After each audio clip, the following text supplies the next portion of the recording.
के स्टार्टिंग में हम हमारी फीमेल लीड वैन को देखते हैं, जो बताती है कि जब मैं 10 साल की थी तब मैं अपने घर पे एक होमलेस बॉय को ले आई थी और वो मेरा अब तक का सबसे बेस्ट पेट बना। मतलब वो जो भी उसको ऑर्डर देती थी वो मानता है। और ये कोई और नहीं, हमारा मेन लीड जीरन होता है। वो उसको थोड़ा सा इशारा करती है तो जीरन उसे अपनी बैग पर उठा के लेके चलने लगता है। बट फिर जब वैन 18 की हो गई तो सॉन्ग फैमिली का बेटा सॉन्ग उसका बॉयफ्रेंड बन गया। उसको फ्लावर बुके देके प्रपोज करता है, पर ये देख के जीरन सैड होता है। जैसे वैन जा रही थी वो उसका हाथ पकड़ लेता है और उसे दीवार पे पुश कर देता है कि तुम प्लीज सॉन्ग के पैर में मत पड़ो। तो वो कहती है एक पेट कब से मास्टर के बिजनेस में इंटरफेयर करने लग गया। तो कहता है मैं तुम्हें लाइक करता हूँ और उसको पकड़ के किस करने लग जाता है, जबकि वो उसको उठा रही थी, जबरदस्ती किस कर रहा था। फिर अचानक से वैन की आईज खुलती है तो सोचती है मुझे फौरन से वापस आते टाइम जीरन के सपने क्यों आ रहे हैं। उसकी बेस्टी चूचू कार चला रही थी, तभी न्यूज में बताया जा रहा होता है जी फैमिली का खोया हुआ बेटा वापस आ गया और अब वो शहर की सबसे रिचेस्ट फैमिली का वारिस बनेगा और मिस्टर जी के लिए स्पेशली पार्टी अरेंज की गई है। चूचू कहती है प्रिंस इतना यंग है और उसने इतनी कम एज में इतना बिजनेस बढ़ा लिया, तभी तो सब उसको किंग जीरन के नाम से जानते हैं। अरे वेट, कहीं ऐसा तो नहीं है कि जीरन ही मिस्टर जी निकले, क्योंकि उनका नेम्स तो बिल्कुल सेम है ना। वैन कहती है इम्पॉसिबल है, नेम तो कितने लोगों के सेम होते हैं। तो चूचू कहती है तुम इस बार फौरन से वापस आई हो, क्या तुम सच में सॉन्ग से शादी करोगी। वैन कहती है मेरे डैड शादी के लिए जिद किए जा रहे हैं, मेरे पास कोई ऑप्शन भी नहीं है और मेरी शादी की एज भी हो गई है। चूचू कहती है अगर जीरन को पता चला तुम शादी कर रही हो, कहीं वो फिर से पगला गया तो। वैन सोचती है अब 5 साल हो गए हैं, मुझे नहीं लगता अब वो मुझे और लाइक करता होगा। और तभी एक स्टाइलिश कार बहुत स्पीड से आती है और सीधा घूमकर उनकी कार के आगे खड़ी हो जाती है कि उनकी कार के ब्रेक लग जाते हैं और हैरान थे कि कौन है ये। चूचू गुस्से से चिल्ला के पड़ती है आज तो ये ड्राइवर गया काम से, पर वैन कहती है रुको मैं जाके देखती हूँ और गुस्से से कार से बाहर निकलती है। तभी सामने वाली कार से हमारा मेन लीड मिस्टर जी निकलता है और स्टाइल मारता उसके सामने आता है तो उसके तो होश उड़ गए थे। मिस्टर जी कहता है आखिर तुम वापस आई गई हो, वेलकम। इतने में चूचू चिल्लाती निकलती है आखिर कौन है वो जिसने मेरी कार को आगे से रोका। पर जैसे ही मिस्टर जी को देखते तो हैरान और मना करने लग जाती कि मैंने कुछ नहीं बोला। वैन कहती माफी मांगो। वो कहती है ये कैसे माफी मांग सकता है, बट वो सॉरी बोल देता है। तो चूचू कहती है अब जब ये तुम्हें पिकअप करने के लिए आया है तो मैं तुम्हें नेक्स्ट टाइम ट्रीट दे दूंगी और हम अगली बार मिलेंगे। और बाय करके जल्दी से वहाँ से अपनी कार लेके फरार हो जाती है। मिस्टर जी कहता है तुमने फौरन से वापस आकर मुझे कांटेक्ट क्यों नहीं किया, क्या तुम 5 साल पहले वाली बात के लिए अब तक गुस्सा हो। वो कहती है 5 साल पहले क्या हुआ था मैं सब भूल गई हूँ। तो कहता है ठीक है तुम्हें दोबारा याद दिला देता हूँ और उसकी मुंडी पकड़ के उसको किस करने वाला था, बट वो हटा देती है। तो कहता है याद आ गया ना, उस दिन मैंने तुम्हें जानबूझ के किस किया था। वो कहते तो तुम्हें मजा आया। वो कहता नहीं, मैंने तुम्हें पिछले 5 सालों से नहीं देखा है और तुम वापस आते सॉन्ग से मिलने जा रही थी। उस टाइम पे मुझे सच में गुस्सा आ गया था, मैं चाहती तुम मेरे पास रहो और मैंने शर्त भी लगाई थी या तो तुम मुझे यू फैमिली से निकाल दोगी या फिर तुम खुद चली जाओगी। और मैं सही निकला, तुम खुद ही दूर चली गई, यानी तुम्हें मेरी फिक्र है। वो कहती है तुम्हें किसने कहा, मैं तुम्हें अवॉइड करने के लिए फौरन गई थी। वो कहता अच्छा, फिर तुम अपना सामान पैक करके अगले दिन ही शाम को क्यों भाग गई थी। देन वो पास्ट का बचपन का सीन याद करती है जब जीरन रास्ते में बर्फ में बैठा था तो वो हाथ आगे करती है क्या तुम्हें मेरे साथ चलना है। देन उसे पकड़ के ले आई थी अपने साथ और सोचती है ये तो सच में बहुत जल्दी बड़ा हो गया, मुझे लगा था ये बदल जाएगा पर ये तो बिल्कुल भी नहीं बदला है। वो कहती चिंता मत करो, मेरे पास तुम्हें देने के लिए सरप्राइज है। और उसका हाथ पकड़ के उसे अपने साथ कार में बैठा लेता है और अपने साथ कार में बैठा के रूम में ले आया था। वो सोचती है ये घर क्या रहा है, मुझे होटल रूम में क्यों लेके आया है। मिस्टर जी कहता है मैं तुम्हारे साथ सोना चाहता हूँ, पर अगर सिर्फ तुम चाहो तब। अगर तुम्हारी कोई फिजिकल नीड है तो मैं तुम्हें सर्व करने के लिए तैयार हूँ। वो कहती है शट अप और उससे रूम कार्ड ले लेती है और फिर सोचती है मैं भी देखूं आखिर सॉन्ग कर क्या रहा है यहाँ पे। देन जैसे वो जाने लगती है सॉन्ग अंदर किसी लड़की के साथ रोमांस कर रहा था तो वो उसको इशारा करता है देख लो तुम खुद ही। तो वो गेट खोल के अंदर आ जाती है और देखती है सॉन्ग का किसी और के साथ अफेयर चल रहा है। उसे देखती है वो एकदम से दूर हो जाते हैं। सॉन्ग कहता है तुम अचानक से वापस कैसे आ गई। वो कहती है अगर मैं वापस नहीं आती तो मुझे पता नहीं चलता तुम्हारी यहाँ पे कोई गर्लफ्रेंड भी है। तो कहता है मैं तो बस इसके साथ खेल रहा था, मैं तो तुम्हें पसंद करता हूँ। वो लड़की कहती है पर तुमने तो मुझे बोला था तुम और वैन सिर्फ बिजनेस मैरिज कर रहे हो और तुम सबसे ज्यादा मुझसे प्यार करते हो। अब तुम इसके सामने झूठ बोल रहे हो, इसका मतलब ये से प्यार भी नहीं करता। तुम मेरे हस्बैंड से एंगेजमेंट तोड़ दो। पर सॉन्ग चिल्ला के पड़ता चुप हो जाओ और वैन से कहता है इसकी बात पे भरोसा मत करो, मैंने ऐसा कुछ भी नहीं बोला, मैं सिर्फ तुम्हें लव करता हूँ। वो कहती है तुम सो किसी और लड़की के साथ रहे और बोल रहे हो मुझे लव करते हो, कितने डिस्गस्टिंग हो तुम। तो कहता है फिर मैं क्या करता, तुम तो मुझे कोई सेक्सी फोटो भी नहीं भेजती हो, ना कभी खुद को टच करने दिया, मैं तो तुम्हारा पेरेंट्स हूँ। वो कहती है ठीक है मैं शादी कैंसिल करती हूँ और जाने लगी थी। तो कहता माफी मांगता हूँ चांस दो, जैसे उसके पीछे आने लगा होता है तभी मिस्टर जीरन बीच में हाथ कर देता है। वो शेमलेस अभी भी तेरा बेड पे वेट कर रही है, वहाँ जाओ उसके पास। सॉन्ग कहता है तुम बस वैन के पेट हो, इससे ज्यादा कुछ नहीं। बट वो उसको लात मार के भड़का देता है। गुड बॉय वन, और ये शादी चुपचाप कैंसिल कर दे, वरना मेरे पास 10,000 तरीके हैं तुझे ऊपर पहुंचाने के। और उसको लात मार के चला जाता है। जैसे ही वैन गुस्से से एलिवेटर में जाने लगी थी, एलिवेटर बंद होने वाला होता है। बट जीरन भी उसी एलिवेटर में आ जाता है तो कहती है तो तुम मुझे ये सरप्राइज देने वाले थे। वो कहता है स्कमबैग से छुटकारा दिलवा रहा हूँ, क्या ये सरप्राइज अच्छा नहीं है? तो कहती है जीरन तुम कुछ ज्यादा आगे बढ़ रहे हो। मिस्टर सी कहता है तुमने बिल्कुल सही गेस किया है, मैंने पैसे देके उस लड़की को हायर किया था और देखो एक हफ्ते में ही सॉन्ग उससे इतनी आसानी से पट गया, यानी वो सॉन्ग तुमसे प्यार ही नहीं करता था। तो वैन उसको थप्पड़ मार देती है। तो कहता है जो इंसान तुम्हें सच में प्यार करता होगा वो तुम्हें कभी धोखा नहीं देगा। बट वो गुस्से से उसको कॉलर पकड़ लेती है कि तुम होते कौन हो मेरे काम में टांग अड़ाने वाले। तो कहता है हाँ मैं अड़ाऊंगा। वो कहती पर मैं नहीं सुनूंगी तुम्हारी। मिस्टर जीरन कहता है मैं तुम्हारा बंदा बनना चाहता हूँ। जैसे वो चलने लगी थी बट वो उसे वापस खींच लेता है और फिर उसे किस करने लगा था। पहले उसको छुड़ा रही होती है, वो जबरदस्ती किस कर रहा था तो वो उसके लिप्स पे बाइट कर लेती है। एक आदमी ये देख के हैरान था। वैन गुस्से से उसको थप्पड़ मारने वाली होती है बट फिर रुक जाती है। मेरे बंदे बनोगे, तुम इसके लायक नहीं हो, और गुस्से से वहां चली जाती है। मैनेजर सोचता है पहली बार किसी ने प्रिंस को बोला है कि वो उनके लायक नहीं है। और फिर कहता है प्रिंस आपने उनको बताया क्यों नहीं कि आप वर्ल्ड के सबसे रिचेस्ट मैन हो और रिचेस्ट और फेमस कंपनी जी ग्रुप के वारिस हो। आपकी कंपनी के सामने तो यू कंपनी बहुत छोटी मोटी है। वो कहता है अगर मैंने उसको अपनी ट्रू आइडेंटिटी बता दी तो वो मुझे कुछ सेकंड में यू फैमिली से बाहर निकाल देगी। तुमने वीडियो बना ली है ना? वो कहता है हाँ बन गई है बॉस। मिस्टर सी कहता है इसको रिपोर्टर्स को दे देना ताकि सबको पता चलना चाहिए कि सॉन्ग ने अपनी फियांसे पे चीट किया है, और ये न्यूज हेडलाइंस फ्रंट पेज पे दिखनी चाहिए। और सोचता है इस रिलेशनशिप में मैं उसको बिल्कुल हर्ट नहीं होने दूंगा। इधर चूचू का तो कुल्ला ही उछाता और कहती है क्या कहा? सॉन्ग ने तुम पे चीट किया? तुमने और जीरन ने एक साथ उसको बेड पे पकड़ा। वैसे बात तो सही है जीरन की, सॉन्ग एक हफ्ते में किसी लड़के से पट गया। अच्छा वो पहले पता चल गया वो कितना घटिया लड़का है। जीरन तुम्हें बस उसकी सच्चाई दिखाना चाहता था, तुम उस पर गुस्सा हो फिर भी उसकी फैमिली बनी रहना चाहती हो। वैन कहती है वो बस मेरे पेट है। चूचू कहती है तुम ऐसा बोल के खुद को तसल्ली देती हो, अगर वो तुम्हारा सिर्फ पेट होता तो तुमने 5 साल पहले उसे घर से बाहर निकाल दिया होता और उसे डंप कर दिया होता, पर तुम तो खुद ही फौरन भाग गई थी।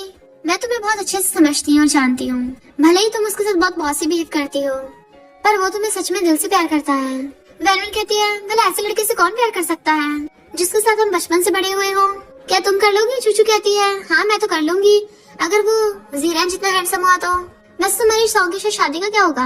वैन कहती है भले मैंने मना कर दिया है पर ऑफिशियल अनाउंसमेंट करने में बाकी है, तो इसके लिए मुझे अपने डैड से डिस्कस करना पड़ेगा। नेक्स्ट सीन में मिस्टर जी को देखते हैं जो अपनी ऑनलाइन मीटिंग अटेंड कर रहा था।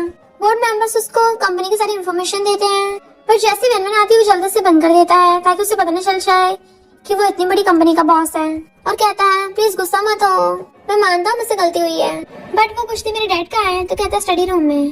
पहले तो अंदर चलने लगी थी, वो रोकता है तो कहती है तुम कॉलेज में हो या काम कर रहे हो? वो कहता है ग्रेजुएशन हो गया पर अभी जॉब नहीं मिली। तो कहती है मैं तुम्हें जॉब के लिए फॉरेन में रिकमेंड कर दूंगी, तो अपना सामान पैक करके अब्रॉड चले जाना। तो कहता है मैं नहीं जा रहा। वो कहती है अगर तुम चाहोगे तो हम फैमिली रहेंगे, पर अगर नहीं चाहोगे तो नहीं रहेंगे। तो कहता है तुम जानबूझ के मुझे खुद से दूर क्यों करती हो? तुम्हें क्या लगता है मुझे दर्द नहीं होता? बट वो उसको इग्नोर कर चली जाती है तो वो भी गुस्से से चलने लगता है। वैन अपने डैड के पास आती है तो चिल्ला के पड़ते हैं ये सब क्या है? तो कहती है जैसे कि न्यूज में बताया गया है सॉन्ग ने मुझ पे चीट किया। डैड को तुम्हें पता भी है सॉन्ग फैमिली हमें हर साल कितना प्रॉफिट देती है, अब वो लोग शादी कैसे करेंगे? तो कहती डैड आप क्या अब भी मेरी उससे शादी कराना चाहते हो? डैड कहते फिर क्या हो गया, लड़कों के मोस्टली लवर्स होती है, इसमें क्या बड़ी बात है, अब जाकर सॉन्ग से माफी मांगो ताकि वो शादी कैंसिल ना करे। तो कहती मैं कहीं नहीं जाने वाली। पर डैड की तबीयत खराब होने लगती है तो कहती है आप ठीक तो हो ना? डैड के तुम्हें पता भी है सॉन्ग के अंकल जी ग्रुप के एग्जीक्यूटिव हैं, हम उन्हें ऑफेंड करना अफोर्ड नहीं कर सकते, इसलिए मैं आज रात सॉन्ग फैमिली के साथ तुम्हारा डिनर अरेंज कर रहा हूँ ताकि तुम सॉन्ग से बात कर लेना। वैन जब नीचे आती तो देखती है वहाँ पर जीरन है ही नहीं। उसके रूम में चेक करने चाहती है बट वहाँ से भी उसका सामान गायब था, और बटलर बताता है कि मिस्टर जीरन चले गए हैं। सॉन्ग की मॉम चिल्ला के पड़ती है फिर क्या होगा, मेरे बेटे ने एक लड़की के साथ नाइट स्पेंड ही तो की है, इसमें इतना बवाल करने की क्या जरूरत थी? सॉन्ग की सिस्टर्स कहती हैं और नहीं तो क्या, कितनी लड़कियां हमारे भाई से शादी करने के लिए मरी जा रही हैं और वो इतने नखरे दिखा रही है, अपने आप को समझती क्या है? सॉन्ग अंकल भी गुस्सा करता है तो कहता है कोई बात नहीं, जैसे वो माफी मांगेगी मैं उससे शादी करने के लिए तैयार हूँ और उसके बाद उसके लिए रूल्स रख लेंगे। इतने में वैन के डैड उसको वहाँ पे ले आते हैं और वैन कहते हैं उससे जाके माफी मांग लो, बट वो बिल्कुल कोई रिएक्ट नहीं कर रही थी। तो अंकल चिल्ला के पड़ता है तुमने अपनी बेटी को ये सिखाया है? डैड कहते हैं मैं इसके बदले में ड्रिंक कर रहा हूँ, तो अंकल कहता है सिर्फ एक ग्लास ड्रिंक, ये सारे ग्लास ड्रिंक करना होगा। वैनवन कहती है मेरे डैड की तबीयत ठीक नहीं है, अगर बात करनी तो मुझसे करो, और खुद ड्रिंक करने लग जाती है। इधर मिस्टर जी को उसके फ्रेंड्स कहते हैं एक लड़की तो है, तुम्हारे पीछे कितनी लड़कियां आ जाएंगी, तुम क्यों एक लड़की के पीछे पड़े हो, तुम्हें उसमें ऐसा क्या पसंद है। फिर हम बचपन का सीन देखते हैं। वैनवन के डैड उसको डांट रहे थे कि पहले तुम हमेशा आवारा डॉग्स और कैट्स को ले आती थी और अब एक लिटिल बैगर को उठा लाई हो, इसे अभी कभी बाहर निकालो, बॉडीगार्ड्स को बुला लेते हैं। बॉडीगार्ड्स ऐसे सब करने लगे थे तो वैनवन लड़ने लग जाती है कि अगर आप नहीं पालोगे तो मैं इसको पाल लूंगी। मिस्टर जीरन सोचता है मैंने तो बचपन से डिसाइड कर लिया था कि मैं सिर्फ उसी का बन के रहूंगा। दूसरा लड़का कहता है क्या पता उस लड़की की अलग फिगर हो, और इशारे करने लग गया था। मिस्टर जी को गुस्सा आता है और वो उसको ठोक डालता है। सॉन्ग है तुम्हें अब भी समझ में नहीं आया, अगर तुम माफी नहीं मांगोगी तो मैं तुम्हें वहां नहीं देने वाला। वो कहती चीट तुमने किया है और चाहते हो मैं माफी मांगू। कितने घटिया लोग हैं, और अपने डैड को लेके वहां से जाने लगी थी, बट उसके डैड कहते हैं प्लीज मेरी बात मान लो, हम सॉन्ग फैमिली को ऑफेंड करना अफोर्ड नहीं कर सकते। तभी सॉन्ग उसको ड्रिंक में नशा मिला देता है। डैड उसको ड्रिंक करके देते हैं कि ऐसे माफी इसको पी लो बस। सॉन्ग कहता है हाँ पी लो, शादी के बाद मैं पक्का तुमसे प्यार करूंगा। तो वैनवन अपने डैड के लिए वो ड्रिंक पी जाती है। इधर मिस्टर सी उस लड़की का ठोक ठोक के बुरा हाल कर देता है जस्ट बिकॉज उसने वैनवन को उल्टा सीधा बोल दिया था, और तो चाकू निकाल लेता है ताकि उसका पूरी तरह से काम तमाम कर सके, बट उसके फ्रेंड्स रोक देते हैं। सॉन्ग टल्ली वैनवन को अपने साथ पकड़ के लेके जा रहा था और वहीं से पास से मिस्टर जी भी अपने फ्रेंड्स के साथ जा रहा था। वो उसको देख पाता बट बीच में कोई और आदमी टाइल्स लेके जाने लग जाते हैं, जिसकी वजह से वो एक दूसरे को देख नहीं पाते। बट जाते उसका ब्रेसलेट वहाँ पे गिर गया था। मिस्टर जी अपने असिस्टेंट से कहता है कि मैं डल्ली लग रहा हूँ, और जानबूझ के अपना हुलिया खराब कर लेता है। फिर वो वैनवन को कॉल करने लगा था। असिस्टेंट सोचता है प्रिंस एक लड़की के लिए ठल्ली होने का नाटक करने लग गए। मिस्टर जी जब उसको कॉल कर रहा था तभी उसका फोन बजने लगा था पास से ही, बट सॉन्ग उसका फोन देख लेता है और फोन काट देता है और कहता है जैसे मैं यू फैमिली में वैनवन से शादी करूंगा सबसे पहले तो इस जीरन को निकालूंगा यू फैमिली से। मिस्टर जी को लगता है कि क्या वो मुझसे इतनी नफरत करती है कि मेरा फोन भी काट दिया, और जाने लगा था। पर तभी वो वैनवन का नेकलेस देख लेता है और उसको याद आता है कि ये नेकलेस उसको उसकी मॉम ने दिया था। नशे की वजह से वैनवन की हालत खराब हो रही थी। इससे पहले कि सॉन्ग उसके साथ करता वो कहती है निकल जाओ यहाँ से, बट वो कहता है मैं तुम्हारा फियांसे हूँ, मैं तुम्हारे साथ जो मर्जी कर सकता हूँ। तो कहती है अभी हमारी शादी नहीं हुई है, तुम मुझे टच भी नहीं कर सकते। तो वो चिल्लाने लग जाता है मेरा अंकल जी ग्रुप के बॉस को जानता है, तुम क्या सच में मुझसे पंगा लोगी, और मैं तुम्हें इतने साल से लाइक करता आ रहा हूँ, तुमने मुझे खुद को टच भी नहीं करने दिया, आप काहे की नुकसान बन रही हो, आज तो मैं तुम्हारा टेस्ट लेके रहूंगा। उसके साथ बदतमीजी करने लगा था बट वो कुछ उठाकर उसके सिर पे मार देती है, और जैसे भागने लगी थी वो उसे पकड़ के फिर से बेड पे गिरा देता है। उसके साथ बदतमीजी करने लगा था तभी लात मार के मिस्टर जीरन गेट खोल देता है और सॉन्ग को उठा के पटक देता है। फिर जल्दी से वैनवन को कवर करता है तुम ठीक तो हो ना। फिर क्या वो सॉन्ग को बहुत ज्यादा होता है कि मार मार के उसका कचूमरी बना दिया था, बट वैनवन को अपने डैड की याद आती है कि वो फालतू में पंगा नहीं ले सकते, इसलिए वो मिस्टर जी को रोकने लग जाती है इसे मत मारो। तब जाके वो रुकता है और कहता है अगर तूने दोबारा वैनवन को हाथ लगाना तो मैं तुझे सच में ऊपर पहुंचा दूंगा। फिर क्या वो उसे लात मार के वैनवन को गोद में उठाकर वहाँ से ले जाता है और उसको रूम में ले गया था गोद में उठाकर। तो सॉन्ग गुस्से में होता है मैं अपने अंकल को बोलूंगा तुम्हें ठिकाना लगाने को। जैसे ही मिस्टर सी वैनवन को बेड पे लिटाता है और जल्दी से कॉल करता है कि डॉक्टर को बुला के लेके आओ, पर तभी वैनवन आकर उसका फोन छीन के फेंक देती है और उसे पकड़ के कहती है मुझे दर्द हो रहा है। फिर क्या वो उसे बेड पे गिरा लेती है। इधर सॉन्ग की फैमिली वाले खुश हो रहे थे कि सॉन्ग ने वैनवन को नशा दे दिया है, अब तो वो कुछ नहीं कर पाएगी। पर तभी सॉन्ग आकर कहता है अंकल उस प्रिटी बॉय ने आकर मुझे मारा और उसे उठा के ले गया। तो वो लोग हैरान थे कौन है वो, और जाने लग जाते हैं। इधर मिस्टर जी वैनवन को बाटा में लिटा देता है ताकि वो उसको शांत कर सके, क्योंकि उसको बहुत ज्यादा हॉट फील हो रहा था। तो जल्दी से अपने असिस्टेंट को कॉल करता है तो बताता है कि डॉक्टर को आने में कम से कम 10 मिनट लगेंगे क्योंकि वो ट्रैफिक जैम में फंस गया। इधर ये लोग गेट पे लात मार के अंदर आ जाते हैं और अंदर देखने लग जाते हैं कि कहाँ हो गया वो। इधर ये उसे दूसरे रूम में ले आया था। वैनवन उसे किस करने पे लगी हुई थी, बट वो उसे शांत करता है तुम्हें पता भी है मैं कौन हूँ। तो कहती अच्छे से पता है जीरन। वो कहता अगर तुम्हें पता है फिर मुझे ऐसे परेशान क्यों कर रही हो, मुझे छेड़ क्यों रही हो। तो कहती मुझे बहुत हॉट फील हो रहा है। तो कहता है मैं तुम्हें ठंडा कर सकता हूँ, बट मुझे डर है कि इस सब के बाद कहीं तुम मुझसे नफरत ना करो। वो कहते अगर तुमसे नहीं होता तो मैं कोई और लड़का ढूंढ लेती हूँ, और चलने लगी थी बट वो गुस्से से कर लेता है। इसके बारे में सोचना भी मत और हिम्मत भी मत करना, और उसे किस करने लगता है। फिर क्या वो उसे गोद में उठा लेता है और किस करता वो बेड पे ले जाता है। इतने में असिस्टेंट डॉक्टर को लेके आया था बट उसे रूम में से आवाजें आ रही थी। तो कहता है सॉरी डॉक्टर, लगता है आपके यहाँ पे आने का कोई फायदा नहीं हुआ क्योंकि अंदर जो होना था वो तो हो रहा है, और डॉक्टर को वहाँ से भेज देता है। बट कुछ कान लगा के सुन रहा था और सोचता है प्रिंस के तो मजे आ गए। फाइनली वो खुश तो हुए। अंदर वैनवन उसके आइस कवर करके उसे किस करे जा रही थी। मॉर्निंग में जब वो उठती है तो उसे अपने साथ में देख के हैरान और फिर चेक करती है मैंने सच में इसके साथ नाइट स्पेंड कर ली। देन वो अपना नेकलेस उठा के वहाँ से चली जाती है। मिस्टर जीरा नींद में उठता है और हाथ मार के देखता है कहाँ गई तुम, और कहता है मेरा फायदा उठाकर यहाँ से उठ के भाग गई, मुझे छोड़ के भाग गई। वो उसको कॉल करता है बट फोन भी नहीं लग रहा था। फिर वो गुस्से से अपने असिस्टेंट कॉल करता है और कहता है सॉन्ग फैमिली को शहर में से गायब कर दो। डैड की तबीयत खराब होती है क्योंकि रात उन्होंने बहुत सारा ड्रिंक कर लिया था। तभी वेनवेन आकर कहती है मैं सॉन्ग से शादी तोड़ती हूँ। डैड कहते हैं सॉन्ग तुम्हें दोबारा चांस देने को तैयार तो था, तो मानी क्यों नहीं? तो कहती है आपको पता भी है उसने कल रात मुझे नशा देकर मेरा फायदा उठाने की कोशिश की, तब भी आप मुझे उसी के साथ शादी करने को बोल रहे हो, अपनी बेटी को किसी और लड़के के बेड पे भेज रहे हो। डैड कहते तुम्हारे भले के लिए। वो कहती है मेरे भले के लिए? क्या आपको सच में लगता है मेरे लिए अच्छा है ये? डैड कहते हैं पिछले 2 सालों से कंपनी बिल्कुल भी अच्छा नहीं कर रही, तो मुझे लगता है सॉन्ग फैमिली से कॉपरेशन के साथ ही हमारी कुछ हेल्प हो सकती है। भले वो थोड़ा जंगली है बट वो तुम्हें पसंद तो करता है ना, कम से कम उससे शादी करके तुम्हें अच्छा घर ही मिलेगा। तभी बटलर आकर बताता है कि सॉन्ग फैमिली ने हमारे साथ कॉपरेशन कैंसिल किए और तो उन लोगों ने बोला है कि जीरन ने सॉन्ग को पीटा था, इसलिए जीरन को उन लोगों के हवाले कर दो। डैड की तबीयत खराब होने लग जाती है तो वो कहते हैं जाकर उनसे माफी मांग लो वरना हमारी कंपनी सच में बैंकरप्ट हो जाएगी। वो कहती है इतना सब कुछ हो गया और आप मुझे तब भी उससे माफी मांगने को बोल रहे हो। डैड कहते फिर क्या करूं, ये कंपनी तुम्हारी मॉम ने और मैंने बहुत मेहनत से बनाई है। वो कहती डैड अब कंपनी को मैं संभालूंगी। और फिर जीरन को कॉल करते है कि घर आओ। वो एकदम से भाग कर आता है और उसको पीछे से हक्का लेता है कि तुमने मुझे मिस किया, बट वो हंस के उसे कुछ देने लगती है तो कहता है तुम मुझे घर से बाहर निकाल रही हो। वो कहती कल रात जो हुआ वो एक्सीडेंट था, तुम किसी को बताना मत। वो कहता तो तुम सच में मुझे बाहर निकाल रही हो? तो कहते फिर क्या करूं, तुमने सॉन्ग को जो धोया है पता कितनी प्रॉब्लम्स बढ़ गई हैं। वो कहता है सॉन्ग वाली प्रॉब्लम को मैं हैंडल कर लूंगा। तो कहते तुम क्या खुद को जी फैमिली का ग्राउंड प्रिंस समझते हो? इसमें $1 मिलियन है, तुम फॉरेन का टिकट लेके अब्रॉड चले जाओ और फिर कभी वापस मत आना। और वो गुस्से से चली जाती है।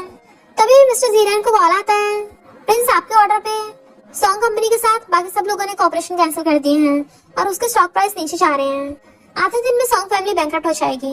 इधर सॉन्ग हैरान था कि रो क्यों रहा है, हम बैंकरप्ट क्यों होने वाले हैं? सारी सॉन्ग फैमिली की फटी हुई होती है और फिर उन लोगों को पता चलता है ऐसा इसलिए हुआ क्योंकि उन लोगों ने किसी बिग शॉट को ऑफेंड कर दिया है।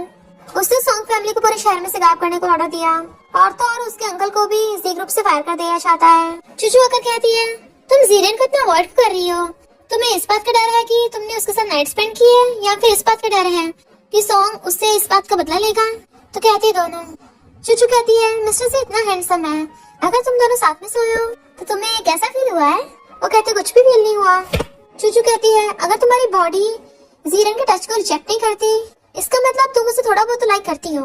बट वो उसे मार के चुप करा देती है और सोचती है मैं जीरन को थोड़ा सा भी लाइक नहीं कर सकती। उन दोनों की बातें खड़ा हुआ मिस्टर जीरन भी सुन लेता है तो चुचू वहाँ से भाग जाती है। वो कहती है तुम्हें तो अभी तक एयरपोर्ट पे होना चाहिए था, यहाँ क्या कर रहे हो? तो कहता है मुझे तुमसे अकेले में बात करनी है। वो दोनों जैसे बाहर आते हैं तो रास्ते में पानी पड़ा हुआ था। तब उन दोनों को याद आता है स्कूल टाइम पर जब ऐसा होता था वो उसे अपने बैग पर उठा कर ले जाता था। तो मिस्टर जीरन उसे अपनी गोद में उठा लेता है ताकि वो बिल्कुल न भीगे। फिर वो नशा कर उसे अपने कान में बैठा देता है। वो पूछती किस बारे में बात करनी है? तो कहता है मैंने रिकमेंडेशन का लेटर फाड़ दिया और तुम्हारा क्रेडिट कार्ड भी वापस कर दिया, मैं कोई फॉरेन नहीं चाह रहा। वो गुस्से को कॉल पकड़ती है तो कहता है सॉन्ग इस टाइम पे खुद को प्रोटेक्ट नहीं कर पा रहा तो वो हमारे पीछे नहीं पड़ेगा, चिंता मत करो। तो कहती तुम्हें कैसे पता? तभी न्यूज में देखती है कि सॉन्ग फैमिली ऑलमोस्ट बैंकरप्ट होने वाली है तो हैरान थी ये कैसा कोइंसिडेंस हो सकता है। तब उसको चुचू की बात याद आती है और फिर कहती है कहीं तुम जी फैमिली के क्राउन प्रिंस तो नहीं हो? वो कहता है अगर मैं कहूँ कि मैं हूँ तो कहती है यहाँ पर कोई ड्रामा नहीं चल रहा है, इतने सारे कोइंसिडेंस कैसे हो सकते हैं? वो कहते हैं इससे फर्क नहीं पड़ता कि मैं कौन हूँ, मैं बस अपनी लाइफ तुम्हारे साथ बिताना चाहता हूँ।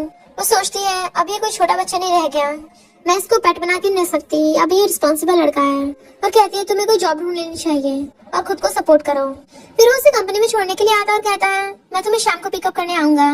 देन उसे छोड़ने के बाद वो अपने जी ग्रुप में चाहता है। जैसे वो एंट्री मारता है तभी सारे एम्प्लॉयर्स उसके आगे छूट जाते हैं और उसका वेलकम कर रहे थे क्योंकि वो जी ग्रुप का प्रेसिडेंट है। बटलर ग्रैंडपा को बाहर घुमाने के लिए क्या था व्हील चेयर पे और ग्रैंडपा मिस्टर जीरन को कॉल करने लग जाते हैं। बट मिस्टर जीरन सारे एम्प्लॉयज को डांट रहा था क्योंकि उन्होंने सही से काम नहीं किया होता। यहाँ पता चलता है कि भले वो वेनवेन के साथ बहुत क्यूट और क्लीनची बिहेव करता है बट रियल में वो बहुत गुस्से वाला है। वो ग्रैंडपा को कॉल भी नहीं उठा रहा था क्योंकि वो काम में बिजी होता है। इधर वेनवेन भी अपने ऑफिस में होती है तभी वहाँ पर यू कंपनी की जनरल मैनेजर आ जाता है और कहता है तुम्हारे डैड तो बुढ़े हो गए हैं और तुम एक लिटिल गर्ल हो, थोड़ी ना कंपनी को संभाल सकती हो, तो कंपनी को मुझे दे दो, मैं संभालूंगा। तो कहती है ये कंपनी मेरी मॉम और डैड ने स्टार्ट की थी तो मैं तुम्हें कैसे दे सकती हूँ? और रही बात लिटिल गर्ल की, मैं कोई बच्ची नहीं हूँ, मैं कंपनी को अच्छे से संभाल सकती हूँ और मैंने फॉरेन जाके कंपनी को 30% का प्रॉफिट दिया था, सबको फाइल दिखाती है। और जहाँ तक मुझे याद है तुमने कंपनी की इन्वेस्टमेंट खराब ही करी थी और तुम्हारी बेटी भी कंपनी के पैसों को हवा में उड़ाती है। बट मैनेजर अंकल पार्ट डालने लग जाता है और उसको वार्न करता है तो कहती है ठीक है, अगर 2 दिन में मैंने कंपनी को इन्वेस्टमेंट नहीं लाके दिया तो मैं खुद ही कंपनी को छोड़ दूंगी। तो अंकल हंसने लग जाता है, मैं भी देख लूंगा, क्योंकि सबसे बड़ी कंपनी तो जी ग्रुप है और वहाँ तो तुम्हारी जैसी लिटिल गर्ल को एंट्री भी नहीं मिलेगी। तो कहती है ठीक है, बाद में पछताना मत, इस एग्रीमेंट पे साइन कर दो, क्योंकि अगर मैं जीत गई तुम्हें अपने शेयर्स मुझे ट्रांसफर करने पड़ेंगे। तो अंकल एकदम से कर देता है। असिस्टेंट आकर वैनवैन को जी फैमिली के बड़े बेटे सीनियन के बारे में इंफॉर्मेशन देता है। तो कहती है लगता है मुझे अपॉइंटमेंट के लिए जाना पड़ेगा। बटलर ग्रैंडपा को वहीं पे छोड़ के उनके लिए पानी की बोतल लेने चाहता है। ग्रैंडपा वहाँ अच्छी सिनेमा की वीडियोस बना रहे थे, बट तभी वहाँ पर एक लेडी आके टकरा जाती है और वो ग्रैंडपा को उल्टा बोलने लगी थी कि बदतमीज बुड्ढे मेरी वीडियो बना रहा था। ग्रैंडपा कहते नहीं तुम गलत समझ रही हो, बट वो चिल्ला के पड़ती है तुमने मेरी ड्रेस फाड़ दी और चिल्ला कर वहाँ पर लोगों को बुला लेती है। वहाँ पर सब लोग तो ग्रैंडपा को गलत समझने लग गए थे। ग्रैंडपा कहते हैं यकीन नहीं है तो फोन चेक कर लो, मैंने इसकी कोई वीडियो नहीं बनाई है। बट वो चिल्ला के पड़ती है तुमने मुझे टच किया गंदे कहीं के, अभी कभी घुटने टेकर मुझसे माफी मांगो। पर तभी वहाँ पर वैनवैन आ जाती है और कहती तुम्हारे पास क्या प्रूफ है कि ओल्ड मैन तुम्हारी वीडियो बना रहे थे। तो कहती मैंने अपनी आंखों से देखा और फिर पता चलता है ये लड़की कोई और ही नहीं वही है जिसका सॉन्ग के साथ अफेयर चल रहा था। और कहती है अब तो सॉन्ग बैंकरप्ट हो गया है तो मैं अब उसे पसंद नहीं करती, क्योंकि अब तो मेरा टारगेट जी फैमिली का बेटा मिस्टर जी है। वैनवैन कहती है कभी शीशे में अपना थोबड़ा देखा? तो ग्रैंडपा को हंसी आ जाती है, वो गुस्से से मारने लगी थी बुड्ढे मुझ पे हंसेगा। बट वैनवैन हाथ पकड़ लेती है और फिर ग्रैंडपा का फोन लेके चेक करती है और बताती है कि इन्होंने तुम्हारी कोई वीडियो नहीं बनाई है, तुम झूठ क्यों बोल रही हो, और सबको दिखाती है। तो कहती है पक्का इसने वीडियो डिलीट कर दी होगी। वैनवैन कहती है तुम्हारा मतलब इतने सारे लोगों के सामने इन्होंने वीडियो डिलीट कर दी और किसी को पता तक नहीं चला? लगता है तुम अपने मुंह के साथ साथ अपनी आंखों पर भी पुट्टी पोत के आई हो और माफी मांगो इनसे। बट उसको किसी कॉल आता है तो वहाँ से भाग जाती है। ग्रैंडपा वैनवैन का थैंक यू करते हैं कि उसने उनको इनोसेंट प्रूव करने में हेल्प की और सोचने लग जाते हैं लड़की कितनी अच्छी है, काश इसकी मैं जीरन से शादी करवा पाता, क्योंकि यही उसे कंट्रोल कर सकती है। और फिर पूछते हैं क्या तुम सिंगल हो या किसी को डेट कर रही हो? वो कहती है मैं सिंगल हूँ। तो कहते हैं मेरा एक ग्रैंडसन है, वो बहुत ज्यादा हैंडसम और रिच है, बट वो मना करने लग जाती है। इतने बटलर उनके लिए वाटर बॉटल लेके आता है तो वहाँ से चली जाती है। ग्रैंडपा कहता है नहीं मैं उसकी कॉन्टेक्ट इन्फॉर्मेशन लेना तो भूल ही गया। और बटलर्स कहते हैं उसको नालायक को कॉल करके बुलाओ। मिस्टर जीरन एलिवेटर में से निकलता है, वो भी अपने बॉडीगार्ड्स के साथ। फिर जैसे वो अंदर जाने लगा था तभी कंपनी के अंदर वैनवैन भी आती है, बट वो तो एक दूसरे को देख नहीं पाते। वैनवैन जाकर रिसेप्शनिस्ट से कहती है कि मिस्टर जी अंदर हैं, पर असिस्टेंट उसको देख लेता है और सोचता है कहीं इनको बॉस की आइडेंटिटी न पता चल जाए, इसलिए वो जल्दी से उनको फोन करने लगा था। मिस्टर जी भागकर आता है, कहता है ग्रैंडपा आपको कहाँ चोट लगी, आप ठीक तो हो ना? उनको देखना चाहता है पर ग्रैंडपा तो नाटक कर रहे थे और कहते हैं मैंने इतनी कॉल की पर तुमने फोन तक नहीं उठाया, मुझे एक बहुत अच्छी लड़की मिली है। वो कहता है ग्रैंडपा सॉरी मैं जरा काम में बिजी था। ग्रैंडपा कहते हैं उस गुड गर्ल ने मेरी हेल्प की है, वो सिर्फ काइंड हार्टेड ही नहीं बल्कि बहुत ज्यादा ब्यूटीफुल भी है, मुझे उसको अपनी ग्रैंड डॉटर इन लॉ बनाना है। तो कहता है ग्रैंडपा आप क्या बोल रहे हो, मैं किसी और को पसंद करता हूँ और आपको अच्छे से पता है। ग्रैंडपा कहते तुम हमेशा एक ही लड़की के बारे में सोचते रहते हो, पिछले 5 साल हो गए तुम अभी तक उसे मिलवाने तक तो लेके नहीं आए हो और ना ही मुझे उसकी फोटो तक दिखाई है, तो इससे अच्छा तुम हार ही मान लो, वैसे भी इतना बुढ़ा हो गया हूँ, मेरा पतला थोड़ी ना मैं कपड़ा पक जाऊँ। मिस्टर जीरन कहता है ग्रैंडपा मजाक करना बंद करो, मुझे लगता है आप अच्छे से ठीक हो, बस बीमार होने का नाटक करते हो, और वहाँ से भाग जाता है। तभी मिस्टर जीरन को असिस्टेंट कॉल कर बताता है कि वैनवैन कंपनी में आई है। वो कहता है अगर उसको मेरी आइडेंटिटी पता चल गई तो वो कैसे रिएक्ट करेगी। देन वो उससे मिलने के लिए ऑफिस में आता है उसके लिए खाना लेकर। वो कहती है मुझे भूख नहीं है, जबकि उसके पेट में गुड़गुड़ हो रही थी। तो कहता है मुझे पता है तुम्हें भूख लगी है। वो सोचती है 5 साल हो गए पर इसे अभी तक पता है मुझे क्या पसंद है, और खाने लग जाती है और कहती है अच्छा है। वो कहता है ये ज्यादा टेस्टी है या फिर मैं ज्यादा टेस्टी हूँ। तब उसे किस सीन की याद आती है कि जब उन्होंने वन नाइट स्टैंड किया था तब वो कितनी बुरी तरह किस करने में लगे हुए थे, और कहते बकवास बंद करो। वो कहता अगर किसी दिन मुझे मेरी फैमिली मिल जाएगी और मेरी फैमिली बहुत ज्यादा एक्स्ट्रा ऑर्डिनरी रिच होगी तो तुम क्या करोगी। तो कहती है फिर तुम वापस घर चले जाना, ये तो तुम्हारे लिए अच्छा ही होगा ना। वो कहता है क्या तुम मेरे साथ नहीं आओगी। तो कहती है हमारे बीच में कौन सा कोई रिलेशनशिप है। तो कहती है मुझे तुम्हारे साथ कोई रिलेशनशिप नहीं रखना और इससे मुझे फर्क नहीं पड़ता तुम रिच हो या पुअर हो, मैं बस चाहती हूँ तुम्हें भी तुम्हारा घर मिल जाए। बट बस क्लोजो कहता है जहाँ पर तुम होगी वहीं पे मेरा घर होगा, अगर तुम मेरे साथ ही चलोगे तो मैं तुम्हें किडनैप करके ले जाऊंगा और तुम्हें बांध के रखूंगा। असिस्टेंट तभी देख लेता है तो हंसता है। वो दोनों एकदम दूर हो जाते हैं तो कहता है तुम बिल्कुल सही टाइम पे आए हो। वैनवैन जैसे घर पे आती है वो उसको किस कर लेता है तो वो शर्मा के भाग जाती है। फिर वो कॉल कहता है वो प्रोजेक्ट वैनवैन को दे देना और कहता है जब तक वो मुझे पूरी तरह से एक्सेप्ट नहीं करती मैं उसको अपनी आइडेंटिटी रिवील नहीं करूंगा। नेक्स्ट वैनवैन जी ग्रुप में अपने असिस्टेंट के साथ प्रोजेक्ट के लिए जाती है, पर तभी वहाँ पर सॉन्ग और उसकी गर्लफ्रेंड आ जाते हैं और बकवास करने लगे थे। तो वैनवैन कहती है तुम दोनों साथ में कचरे चलते हैं कितने अच्छे लगते हो। तो सॉन्ग उसे कहता है तुमने कहा था कि तुम्हारे अंकल हमें जी ग्रुप के प्रेजेंट्स मिलवा सकते हैं और हमें प्रोजेक्ट दिलवा देंगे, और अंकल को कॉल करता है, बट पता चलता है अंकल ये सब मिस्टर जीरन के कहने पे कर रहा है और कहता है बॉस बताइए आगे उसका क्या हल करना है, आपका पूरा काम हो जाएगा। पर जैसे ही वो वैनवन के अंदर आने की आवाज सुनता है जल्दी से छुप जाता है जाके, और सुपरवाइजर को एक्टिंग करने को बोल के चला गया था। सुपरवाइजर उससे कॉन्ट्रैक्ट लेता है और कहता है मैं भी साइन कर देता हूँ। तो वो हैरान थी, तुम कॉन्ट्रैक्ट पढ़ोगे नहीं पहले, और सोचती है कोई छोटा मोटा कॉन्ट्रैक्ट ही 100 बिलियन का है, जरूर कुछ तो गड़बड़ है, और कंडीशन रखती है। तो सुपरवाइजर इशारों से मिस्टर जीरन से पूछता है तो वो हाँ कर देता है। और जैसे जैसे मिस्टर जीरन इशारे कर रहा था सुपरवाइजर को भी हाँ करना पड़ता है। बट वैनवन को लगता है कि कोई इतनी जल्दी बिना सोचे समझे हाँ कैसे कर सकता है, और सोचती है जरूर कुछ तो गड़बड़, और कहती है मैं इस कॉन्ट्रैक्ट को रिन्यू करवाऊंगी, अगली बार बात करेंगे, और जाने लगती है।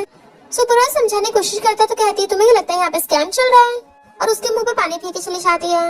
बट वो अपना पर्स गलती से वहीं पे भूल गई थी। सुपरवाइजर कहता है बॉस आपने जैसा बोला तो मैंने वैसा किया है, बट वो भाग गई और मुझे झूठा समझ रही है। तो मिस्टर जीरन उस पे चिल्ला के पड़ता है तुम्हें उसके पीछे आना चाहिए था। तो कहता है मैं भला क्या कर लूंगा, तो वो खुद उसके पीछे आने लगता है। वैनवन को बाहर आते देख सॉन्ग और उसकी गर्लफ्रेंड मजाक उड़ाने लग जाते हैं। देखा तुम्हें प्रोजेक्ट नहीं मिला होगा तभी तुम मुंह लटका के आ रही हो, तुम्हें जी ग्रुप से बाहर निकाल दिया होगा। पर तभी सुपरवाइजर भाग के आता और कहता है प्लीज आप हमारे कोऑपरेशन को एक्सेप्ट कर लीजिए, आप जो बोलोगी मैं वही करने को तैयार हूँ, बस आप कॉन्ट्रैक्ट पे साइन कर दीजिए। सॉन्ग की गर्लफ्रेंड कहती है पर तुमने तो कहा था हमारे साथ कॉन्ट्रैक्ट साइन करोगे, बट वो उसे भड़का देता है और बॉडीगार्ड्स को बुला के उन दोनों को बाहर फेंकवा देता है। और तो और उसको यकीन दिलाने लेकिन अपना आइडेंटिटी कार्ड भी दिखाता है कि मैं कोई स्कैमर नहीं हूँ, इसलिए वो कॉन्ट्रैक्ट पे साइन कर देती है। जैसे वो कार में बैठने लगी थी तब उसको याद आता है कि वो अपने पर्स तो अंदर ही भूल आई है, और फिर लेने के लिए अंदर जाने लगती है, जबकि सुपरवाइजर आकर मिस्टर जीरन को बता रहा था कि मैंने कॉन्ट्रैक्ट साइन करवा लिया है और उसको बिल्कुल आपकी आइडेंटिटी के बारे में पता नहीं चलेगा। पर तभी वैनवन वहाँ पे आ जाती है और उसे देख के हैरान तुम यहाँ पे कर रहे हो। तो सुपरवाइजर नाटक करने लग जाता है और कहता है मुझे पता तुम बहुत ज्यादा परेशान हो, मैं तुम्हें अपने ब्रदर मानता हूँ।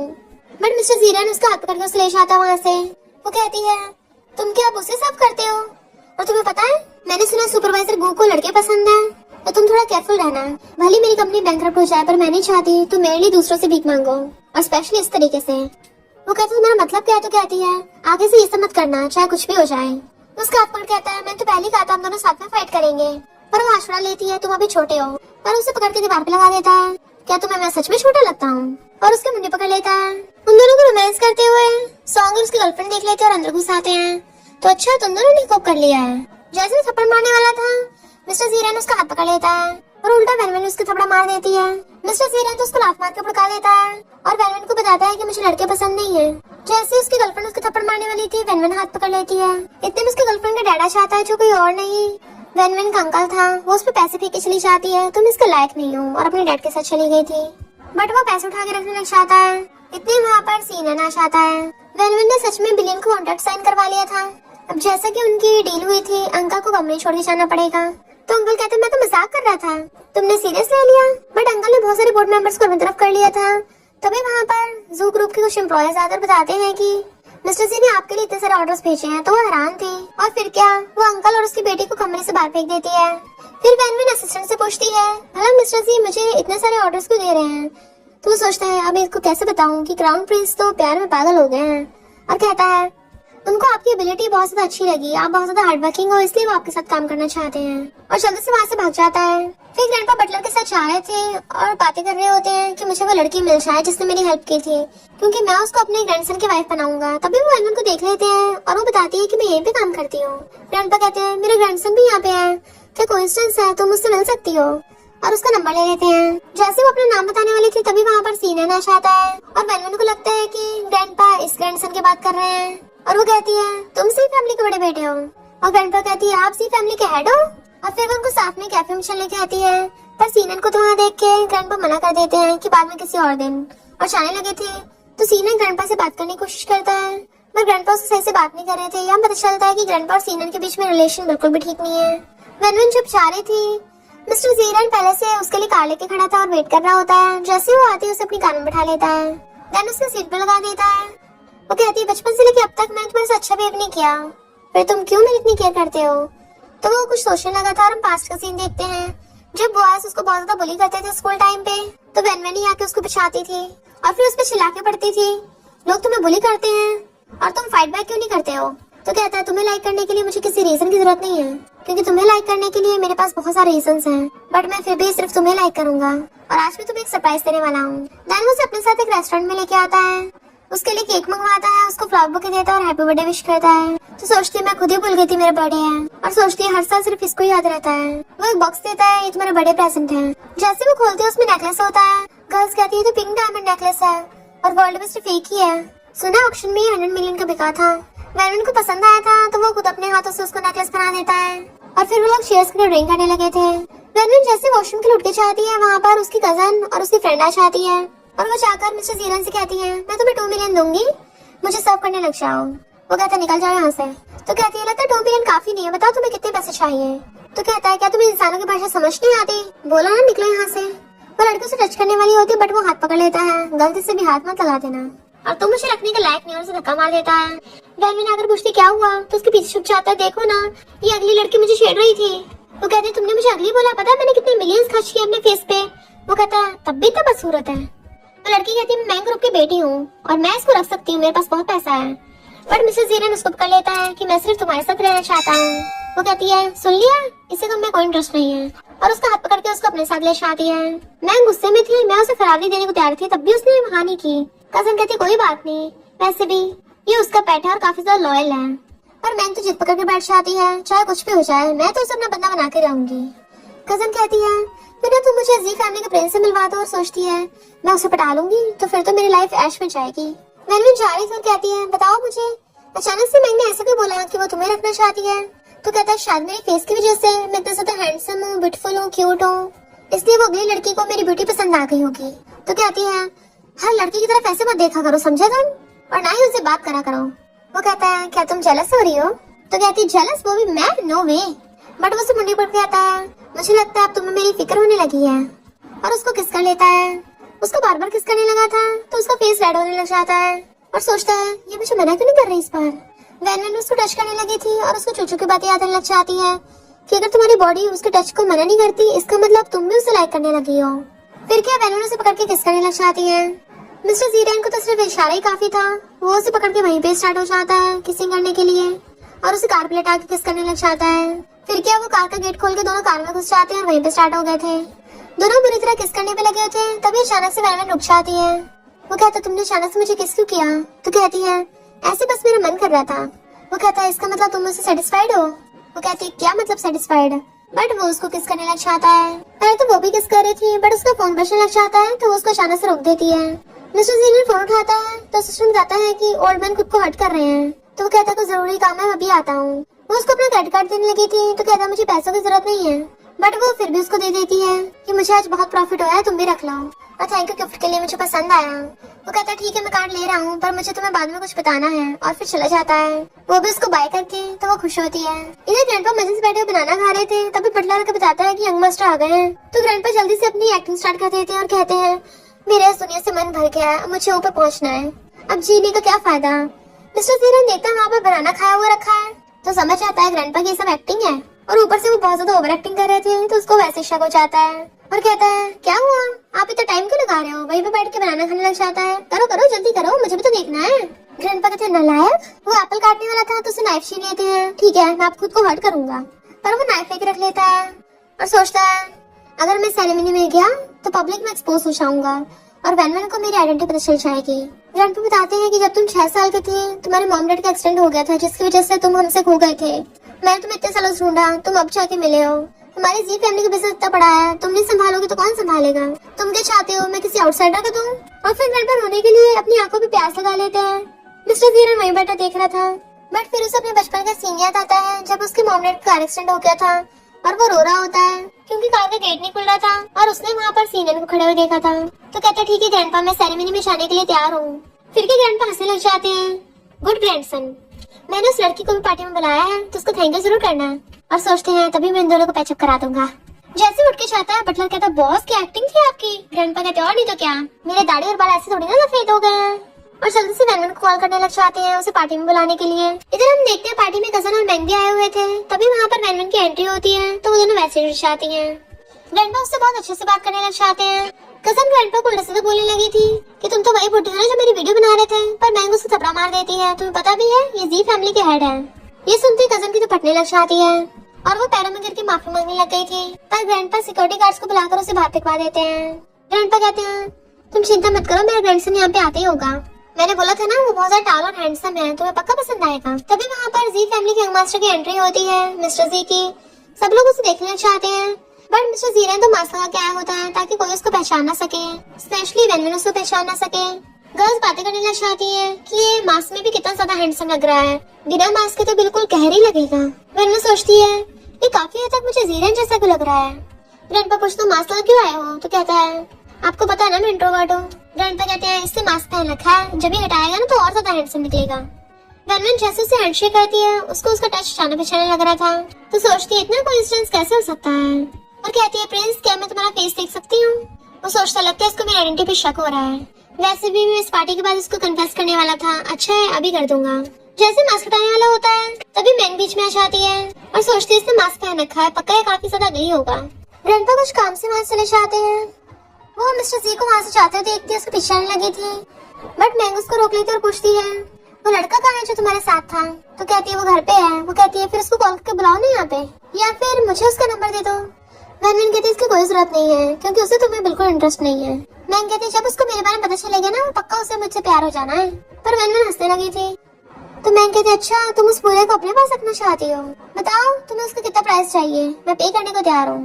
बट वो उसको इग्नोर करके जाने लगी थी तो उसका हाथ पकड़ लेती है, तुम्हारी छोटी सी कंपनी है, मैं चाहूँ तो तुम्हें यूं ही दबा सकती हूँ। वेनवेन हाथ छुड़ा लेती है, मैं इतनी भी कमजोर नहीं हूँ। मिस्टर जीरन ग्रैंडपा के साथ आता है तो ग्रैंडपा उसको बता देते हैं कि ये वही लड़की है जिसने मेरी हेल्प की थी। वो सोचता है तो ग्रैंडपा मेरी उससे शादी कराना चाहते थे और मैं बेवकूफ मना कर रहा था। वो बताता है ग्रैंडपा उस लड़की ने मेरी जान बचाई थी और मैं उसी को लाइक करता हूँ। ग्रैंडपा कितने लायक, मुझे पहले क्यों नहीं बताया, इतने टाइम हो गया तुमसे एक लड़की नहीं पकड़ी गई, अगली बार चांस देख के उसे पक्का पटा लेना और अपना मास्क पिटा देना। वेनवेन वॉशरूम में आती है तो सॉन्ग उसको बेहोश करने लग जाता है, पर मैंने ये सब देख लिया था, जबकि सीनियर ये सब सीसीटीवी में देख के खुश हो रहा होता है। मिस्टर जीरन सोच रहा होता है कि वो कहाँ चली गई, दिखाई नहीं दे रही कहीं भी, और अपने असिस्टेंट को उसे ढूंढने के लिए भेजता है। इधर सॉन्ग उसको रूम में ढालाया था और उसके साथ कुछ करने वाला होता है। मिस्टर जीरन उसे ढूंढने के लिए अपने बॉडीगार्ड्स भेज देता है हर तरफ। मैंग देख लेती है कि प्रिंस को उसकी इतनी चिंता हो रही है क्यों ना मैं उसकी हेल्प कर दूं, तभी वेनवेन के साथ जो लड़का है वो मुझे मिल जाएगा, ये तो अच्छा मौका है। और जाके बता देती है मुझे पता है वो कहाँ है।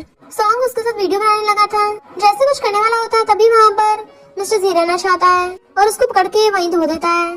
फिर क्या बॉडीगार्ड से पकड़ के ले जाते हैं और वो जल्दी से वेनवेन को कवर करके उसे गोद में उठा के बाहर ले आता है। सॉन्ग कहता तुम इसे पसंद करती हो पर इसने ऑलरेडी मेरे साथ नाइट स्पेंड कर लिया है, तो वो उसको लात मार के भड़का देता है, बट वो शोर करके सबको बुला लेता है और कहता है आपका ग्रैंडसन मुझे मारना चाहता है। मिस्टर जीरन कहता है इसने वेनवेन को किडनैप किया था, तो कहता है कौन सा किडनैप, और वैसे भी ये मेरी फियांसे है, तो क्या हम दोनों साथ में रूम में भी नहीं हो सकते। और वो सब लोग बातें करने लग जाते हैं। मैंग कहती है मुझे लगता है प्रिंस को इसकी इतनी चिंता हो रही है, कहीं ऐसा तो नहीं इन दोनों में चक्कर चल रहा हो। मिस्टर जीरन सबको कहता है हाँ मैं उसको पसंद करता हूँ। ग्रैंडपा कहते तुम अपनी आइडेंटिटी रिवील कर दो ना, पर मिस्टर जीरन मना कर देता है, जब तक वो मुझे एक्सेप्ट नहीं करती मैं नहीं कर सकता ऐसा। इसी बात का फायदा उठाकर सीनन कहता है फिर तुम्हें जी फैमिली की सीईओ की पोजीशन छोड़नी होगी। मिस्टर जीरन कुछ बोलने वाला होता है तभी वेनवेन उठ जाती है और फिर सबके सामने उसका मास्क हटा देती है। देन उसको पता चल जाता है कि जीरन ही मिस्टर जी है। वो कहता सॉरी, बट वो कहती है चुप हो जाओ, और फिर सबको बताती है कि मैंने सॉन्ग के साथ कब की एंगेजमेंट तोड़ दी है, और रही बात मेरे और मिस्टर जीरन की, हम ऑलरेडी एक दूसरे को लाइक करते हैं। सॉन्ग कुछ बोलने लगा था तो मिस्टर जीरन को गुस्सा आता है कि ये दोनों साथ में बड़े हुए हैं तो इनमें चक्कर कैसे चल सकता है। तभी वेनवेन सॉन्ग की चीटिंग की वीडियो सबको दिखा देती है। फिर मिस्टर जीरन उससे पूछता है तुम्हें पार्टी में अंदर किसने घुसने दिया, पर सीनियर बाटाने लग जाता है। मिस्टर से चिल्ला के पड़ता है इसके बीच जो भी है मैं उसको छोड़ूंगा नहीं, और सॉन्ग डर के मारे नीचे गिर जाता है और कहता है मैं यहाँ पर अपनी मर्जी से आया था। इनफैक्ट वो सीनियर का नाम नहीं बताता तो सीनियर खुश हो रहा था।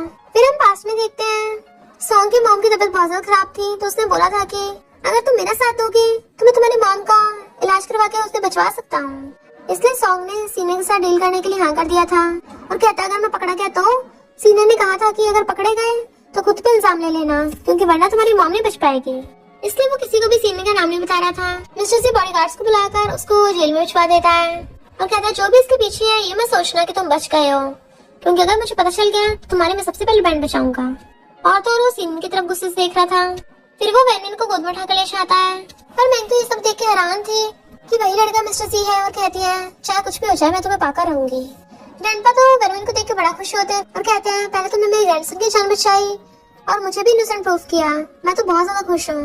अब जब तुम दोनों अच्छे फ्रेंड्स हो तो क्या तुम इसकी तरह मुझे भी ग्रैंडपा बुला सकती हो। वो ग्रैंडपा बोलती है उनको तो ग्रैंडपा बड़ा खुश होते हैं। और फिर उनको बाय करके चले जाते हैं। जैसे वो चलने लगी थी वो सब कर लेता है। तुमने तो कहा था हम दोनों एक दूसरे को प्यार करते हैं, वो सच है ना? तो कहते तुम्हारा क्या, मेरा हाथ छोड़ो पहले। वो नहीं छोड़ता, बट वो छुड़ा के जाने लगी तो गिरने वाली होती, तभी वो भागकर जाकर उसको पकड़ लेता है और गोद में उठा लेता है और कहता है तुम अभी तक ठीक नहीं हुई हो। तो कहती है मैंने बोला ना मुझे नीचे उतारो। तो वो उसको नीचे उतार कर सॉरी बोलता है। वो कहती है तुम्हें पता है मुझे धोखे सबसे ज्यादा नफरत है और तुमने मुझे सच नहीं बताया था और जाने लगी थी। वो उसके पीछे आता है तो कहती है मेरे पीछे मत करना, अब मैं तुम्हारी मास्टर नहीं रही, और वहाँ चली जाती है। इधर सीनियर बहुत ज्यादा गुस्से में होता है कि तुम लोगों से 1 घंटा काम नहीं हुआ है। वो लोग कहते हैं सॉन्ग को तो क्राउन प्रिंस ने जेल भेज दिया। तो सीनियर कहता है वो इस वैनमैन को बहुत ज्यादा पसंद करता है ना, तो अब देखना मैं क्या करता हूँ। और वैनमैन के फोटो पे निशाना लगा देता है। वैनमैन ने मीटिंग करी होती है और जिस वजह से वो काफी ड्रिंक कर ली थी उसने और टली हो गई होती है। वो चलती गिरने वाली थी तभी सीनियर आकर उसको पकड़ लेता है। तो कहती है मैं ठीक हूँ और उससे दूर हो जाती है। सीनियर कहता है मेरा ब्रदर कहाँ पे है, वो तुम्हें बहुत ज्यादा पसंद करता है ना? तो कहती है वो जरा बिजी है। तो कहता है मैं तुम्हें छोड़ाऊंगा, बट वो मना कर देती है। इतने में मिस्टर सी आकर उसको पकड़ लेता है कि मैं तुम्हें छोड़ाऊंगा। तो कहती है मेरे पीछे मत करो और वहाँ चली जाती है। सीनियर कहता है ब्रदर वो तुम्हारे साथ नहीं चलना चाहती, क्यों ना मैं उसको छोड़ाऊं। तो वो फोन निकाल के किसी को कॉल करता है। वैनमैन जाकर कार में बैठती है तो सीनियर आके बैठ गया था, क्यों ना तुम मुझे राइड दे दो। वो कहती है मुझे नहीं लगता जी फैमिली में कार्स की कमी है। तो कहता है ड्राइवर किसी काम से कार को लेके गया है। वो समझ जाती है कि सीनियर का कुछ तो मकसद है, तभी जानबूझ के मुझे अप्रोच कर रहा है। तो ठीक है मैं भी इसके साथ खेलूंगी, और फिर उसको अपनी कार में बैठा के ले जाती है। बट मिस्टर जी भी कार लेके उसके पीछे होता है, बट वो कार की स्पीड बहुत ज्यादा तेज करवा लेती है क्योंकि उसे पता चल जाता है कि कोई इसका पीछा कर रहा है। कार की स्पीड तेज होने से सीनियर का सिर चकराने लगा था और उसे बचपन की गाली सुनकर याद आने लग जाता है। तो कहता है कार रोको। उसको काफी ज्यादा नर्वस हो डर रहा था, तो वो कार रुकवा देती है और सोचती है इसको फास्ट स्पीड से इतना डर क्यों लग रहा है, और पसीना पोंछने के लिए हैंकी दे देती है। तो बताता है कि मॉम डैड का कार एक्सीडेंट में डेथ हो गई थी। मिस्टर सी गुस्से से कार लेके पीछे आता है और फिर कार में से निकलता है। फिर कार का गेट खोल के वैनमैन का हाथ पकड़ लेता है। वो कहते छोड़ो मुझे। तो कहता है या तो इसी कार से निकालो या मैं तुम्हें निकालूंगा। बट वो हाथ छुड़ा लेती है। ड्राइवर कहती है कार चलाओ। तो मिस्टर जी को गुस्सा आ रहा था, तभी उसे बैंक का कॉल आता है कि मेरे साथ डील कर लो। फिर वैनमैन कार में से निकल के जाने लगी थी क्योंकि उसकी कंपनी आ गई होती है। तो सीनियर कहता है क्या हम साथ में डिनर कर सकते हैं? तो वो हाँ करके चली जाती है। फिर रात में डिनर करने के लिए वो दोनों साथ में आते हैं। वैनमैन जैसे ऑर्डर करने लगी थी वहाँ पर मिस्टर जी भी आ जाता है और मैंने छीन के खुद ऑर्डर करने लग गया था और कहता है क्या कोइंसिडेंस है, हम लोग साथ में खाने आए हैं। और कहता है सबसे पहले ग्रीन टी ऑर्डर करो क्योंकि यहाँ पर ग्रीन टी बैठा है ना। और जो सामान ऑर्डर करता है वैनमैन नहीं खाती, दूसरा ऑर्डर करने लगी थी। तो कहता है तुम मेरा सर्व करो नहीं खाओगी, आखिर तुम मुझे समझती क्या हो। वो कहते अगर तुम्हें नहीं खाना तो जाओ निकलो यहाँ से। और फिर कहती है ये रेस्टोरेंट मेरी पसंद का नहीं है, चलो कहीं और खाने चलते हैं। और सीनियर के साथ चलने लगी थी तो उसका हाथ पकड़ लेता है। तुम सच में इसके साथ जा रही हो? तो कहती है हाथ छोड़ो मेरा। सीनियर कहता है तुम जबरदस्ती नहीं कर सकते, फिर स्वीट वाला मजा नहीं आएगा। मिस्टर सी कहता है सीधे तरीके से मानेगी तो मेरे पास टेढ़ा तरीका भी है, और उसे कंधे पे टांगे ले जाता है जबकि वो चिल्ला रही थी मुझे नीचे उतारो। और सीनियर तो हंस रहा था। मिस्टर सी उसे रूम में ले आता है और उससे जबरदस्ती किस करने लगा था क्योंकि वो बहुत ज्यादा जेलस होता है। तो उसके थपड़ा मार देती है। तो कहता है तुम मेरे साथ ऐसा क्यों कर रही हो? वो दोबारा मारने वाली थी तो उसका हाथ पकड़ लेता है। क्या तुम उस सीनियर के साथ इतना खुश हो? वो कहती तुम्हें इससे क्या? तो कहता है फिर मेरे साथ क्यों नहीं रह रही हो?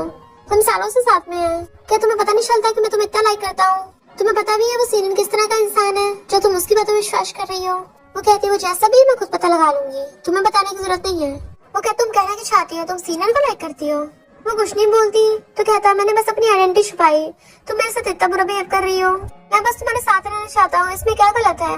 क्या तुम प्लीज बस एक बार मुझसे लब नहीं कर सकती? मुझे माफ कर दो। वो कहती है तुम अब क्राउन प्रिंस हो, अपनी पोजीशन को संभालो, और वहाँ चली जाती है जबकि वो बेचारा रो रहा था। फिर वो सीनियर्स के साथ कार में जा रही तो कहती है मिस्टर सी क्राउन प्रिंस है। तो वो बचपन में खो कैसे गया था? तो बताता है कि उसके मॉम डैड का कार एक्सीडेंट हुआ था, ग्रैंडपा से पार्क में घुमाने के लिए लेके गए तो बेबी सीटर से अचानक से खो गया। उसको याद आता है वो फास्ट स्पीड कार से ज्यादा डर रहा था, तो सोचती है कार एक्सीडेंट, और फिर उसकी कार से उतर के चली जाती है। इधर अंकल और कजन को उनके अपार्टमेंट से बाहर निकाल देते हैं लात मार के। तो अंकल कजन पे चिल्ला के पड़ता है सब तुम्हारी वजह से हुआ है, तुमने तो कहा था तुम मिस्टर जी को पटाओगी पर कुछ नहीं कर पाई। वैनमैन की बेस्टी चूचू उसके लिए गिफ्ट लेके आती है और कहती है मैंने सुना है कि जीरा नहीं मिस्टर जी निकला शहर का क्राउन प्रिंस और उसकी एंगेजमेंट बैंक से होने वाली है। तो वैनमैन सुन के एकदम हैरान थे। तो वो उसको न्यूज भी दिखाती है बट वैनमैन कुछ नहीं बोलती। तो चूचू कहती है तुम कुछ करोगी नहीं, क्या तुम उसे पसंद नहीं करती? वो कुछ नहीं बोलती तो कहती है तुम करती हो ना? तो कहती है अगर उसे कोई प्रॉब्लम नहीं है तो मैं उसकी चॉइस की रिस्पेक्ट करती हूँ। फिर उसको कॉल आता है।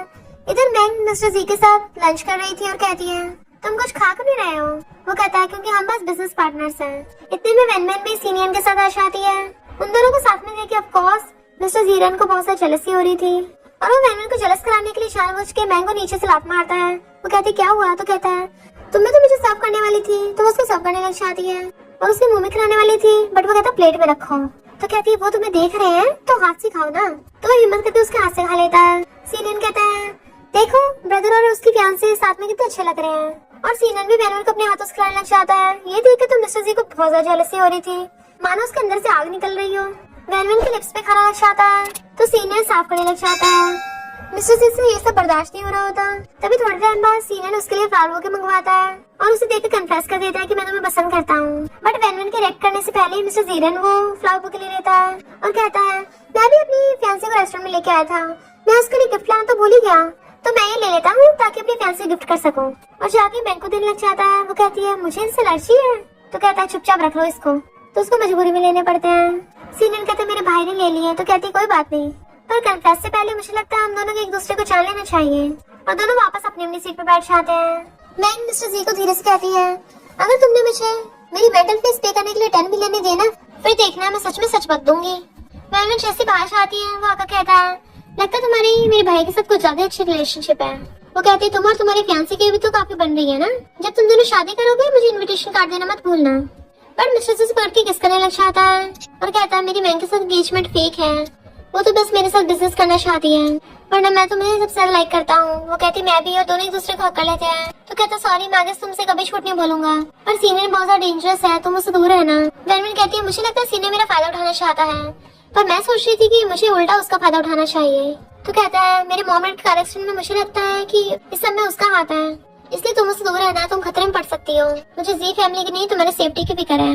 वो कहती तुमने कहा था ना हम साथ में प्रॉब्लम्स फेस करेंगे, तुमने मेरे लिए इतना कुछ किया, मेरी बारी है, चिंता मत करो मैं खुद को प्रोटेक्ट कर सकती हूँ। तभी सीनियर उसको आवाज मारता हुआ आता है तो वो दोनों जल्दी से छुप जाते हैं।